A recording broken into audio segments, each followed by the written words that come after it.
Joining me now from Costa Mesa, California is Rod Griffin, Senior Director of Public Education and Advocacy at Experian. Rod, thank you so much for joining. We will start with tax day since today is the day, April 15th. What do Americans need to know about their taxes? Well, you need to know first and foremost, a lot of people would ask me, being at Experian, does it affect my credit report or my credit score? The good news is it doesn't directly. It may, if you use your tax return to pay down some of your debts, you could improve your credit scores.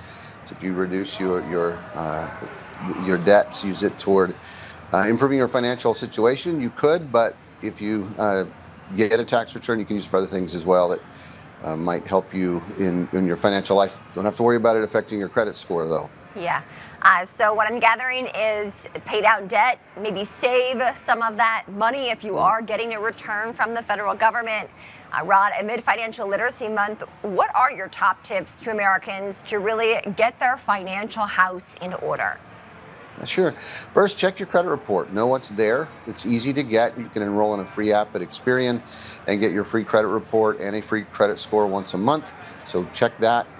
Make sure that you're using that tax return to improve your savings situation. It's important to set aside emergency savings. We talk about that all of the time. We just don't know in these rather interesting economic times exactly what's going to happen. So be sure you're setting some aside and addressing those needs and making sure that you're prepared for the unexpected.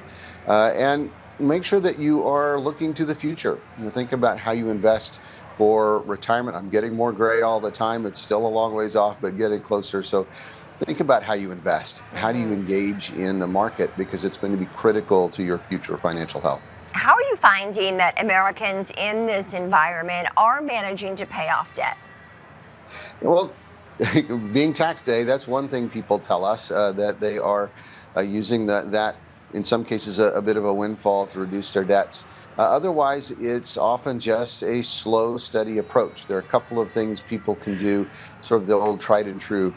We, for some reason, pick winter analogies, but the avalanche method, especially when we talk about credit cards, starting with your highest balance, highest interest rate card, that's going to save you the most money in the long term. According to the math, pay it down, and once you've paid it off, use that payment toward other debts. That can be a bit challenging, though, because it can take some time. And so it can be emotionally challenging. I always tell people the math never lies, but it doesn't quite tell the whole truth. It doesn't take human emotion into account. So the snowball method can be a bit faster. If you start with your smallest debt, the lowest interest rate, pay it off quickly, and then roll that into the next debt, it can give you a sense of accomplishment, keep you moving. What I tell people is you have to do what's right for you. Maybe it's a combination of things. Yeah, I think that's great advice, Rod. And look, when it comes to goal setting, I'm sure that is crucial in terms of, managing one's own financial success. What are some goals that people should be mapping out for themselves in terms of milestones or accomplishments that they want to achieve financially? Yeah, I mean, you have to think near term, long term, and sort of midterm, and then think about life events. When I think about things that you plan for, it's first setting aside that emergency savings, making sure that you're taking care of your credit and getting it in shape so that when you go to make a major purchase, a car, a home, those kind of life event things, it's there to work for you. And then think about the distant future, your retirement, for example, and how do you invest for that and what kinds of tools do you have? Understand a bit about the markets, about 401k plans. I think for most people, a basic understanding of personal finance is really important. It doesn't necessarily have to be a PhD in how things work. Yeah, I think that's a good insight there. And of course, inflation is expected to rise. Consumer sentiment has been showing that many Americans expect inflation or the pace of price gains to rise. And certainly amid tariffs, we do see economists forecasting a higher pace of price gains as well. How do Americans navigate that? Yeah, and it's, we can't control necessarily the tariffs and what government action is, so we have to prepare for that ourselves from a financial perspective. Again, I think it goes to making sure that you're doing kind of the old-fashioned things to start with. Have a budget. put together a plan, know where your money's going, where it's coming from, so that you can manage it and the money doesn't manage you. That often becomes the problem.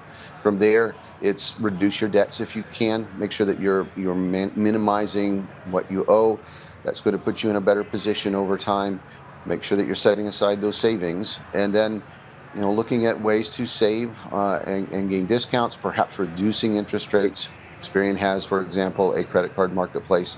We can help match you to potentially cards that would have a lower interest rate, help you pay down those debts, and put a bit more money back in your pocket so that you can adapt to increasing prices if they come.